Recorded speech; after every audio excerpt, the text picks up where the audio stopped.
Any talk of the Illuminati normally begins with a man called Adam Weishaupt. Adam Weishaupt was born on February the 6th, 1748, in Bavaria, Germany. At the age of 7 he enrolled in a Jesuit school, and the occult ideas that were taught to him from that young age stuck with him for the rest of his life, helping to form his worldview and ideologies.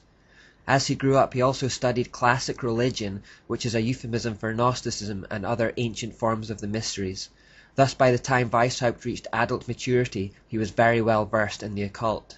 When Pope Clement XIV abolished the Jesuits in 1773, Weishaupt went on to become a professor of Catholic canon law, a post that only Jesuits had ever held up until that point, and within a few years he had joined the secret society of Freemasonry. Now when Adam Weishaupt joined Freemasonry in the 1770s, it had already long been a fully occult society, but it was organized into the telltale pyramid-shaped knowledge hierarchy. The masses or muggles at the lower end of the society were completely ignorant of the true nature and meaning behind their doctrines and rituals. It was only as they rose through the degrees of esoteric knowledge and moved closer to the all-seeing eye of Lucifer at the top that the truth, or so-called light of Freemasonry as they see it, began to illuminate their minds. I use the past tense, but it's the same today. In the Scottish Rite version of Freemasonry, which is the most widely known and practiced, there are a minimum of 33 degrees to ascend through in the hierarchy, with still more elite Illuminati degrees, such as the Shriners above that. Those in the lower degrees simply have no clue that they are part of an organization that ultimately worships Baal, Asherah, and Lucifer. Even those relatively high up are misdirected, and even Christians have been ensnared in the organization, believing it is compatible or even complementary to their faith. Weishaupt, however, was no such muggle. With his Jesuit background and knowledge of the mysteries through his studies of classical religion and Greek philosophy, he was well aware of the origin of the doctrines and rituals of speculative Masonry.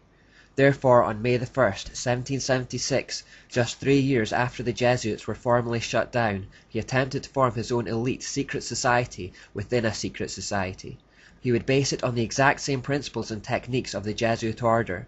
He would try, and largely fail, to recruit ex-Jesuits as initiates, and would call this order the Order of Perfectibilists. In time, they became more famously known as Ordo Illuminati Bavarensis, or the Illuminati for short. The Illuminati means the Enlightened Ones. These were to be an elite group made up of only those at the top of the Freemasons' pyramid. They prided themselves on their intellectual superiority and depth of insight over the average man, whether Freemason or not. Incidentally, Weishaupt's name literally translates as the man to lead those who know. The word Adam means man, the word Weiss means to know, and Haupt means leader. The Illuminati were basically the Jesuits reincarnated under a deist or secular guise. When Weishaupt approached ex-Jesuits to join the order, he baited them with the promise that they would recover the influence which they had formerly possessed. He imbued the Illuminati with the exact same ideas that had pervaded the Jesuit order, those characteristics we associate with Jezebel or Asherah. Like the Jesuits, the aim of the Illuminati was nothing less than complete power and control. Most worryingly of all, they retained the core mantra that would justify any number of atrocities, that the end justifies the means. The end, in the case of the Illuminati, was the complete destruction of all Christianity, the overturn of all monarchies, and the creation of a new world order. The deists, Freemasons, and Illuminists recognized that kings and queens derived their temporal authority from the spiritual authority of the Pope, and that he effectively controlled monarchies from behind the scenes, just as Nimrod and Semiramis maintained control of their empire through perceived religious authority. Monarchs in Europe looked for the same kind of confirmation from popes to maintain control of their own lands. Their rule was not legitimate unless the Pope said so. Therefore, in the eyes of the populace, there was this inextricable link between monarchies and the corrupt Catholic religious system, and it was this joining of the church and the state, the temporal and spiritual, that had brought so much oppression and wickedness. The solution for the Illuminati, therefore, was to separate church and state and to destroy both in the process. Christianity would be shut down, and the monarchies who derived their legitimacy from the Pope would have to be overthrown. There would need to be revolution. This is effectively what the Illuminati set out to achieve.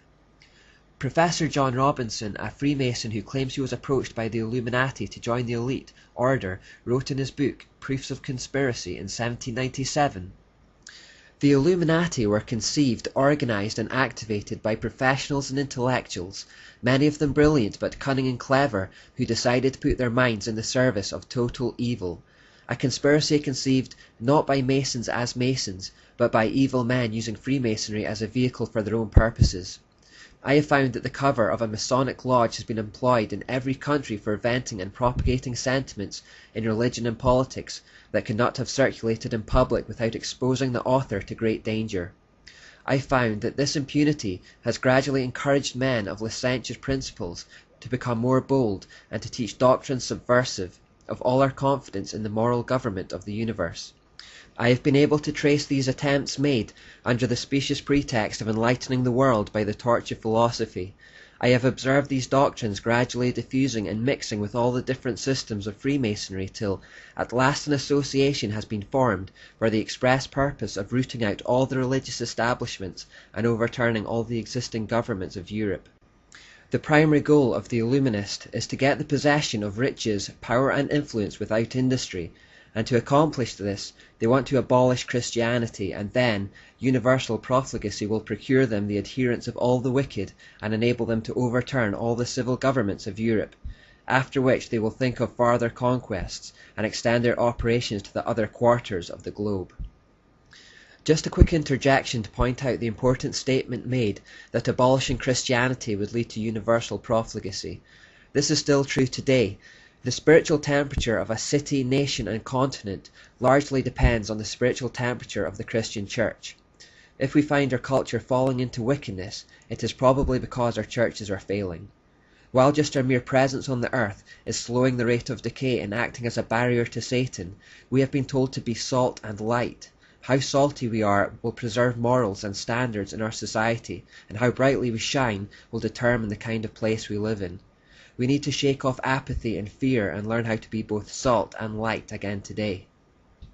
John Robinson then goes further, explaining, "An association has been formed for the express purposes of rooting out all the religious establishments and overturning all existing governments.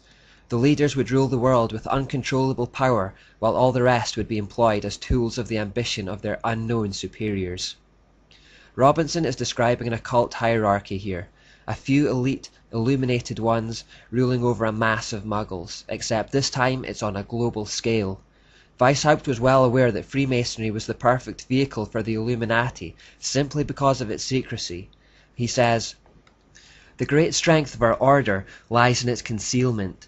Let it never appear in any place in its own name, but always concealed by another name and another occupation. None is fitter than the lower degrees of Freemasonry. The public is accustomed to it, expects little from it, and therefore takes little notice of it.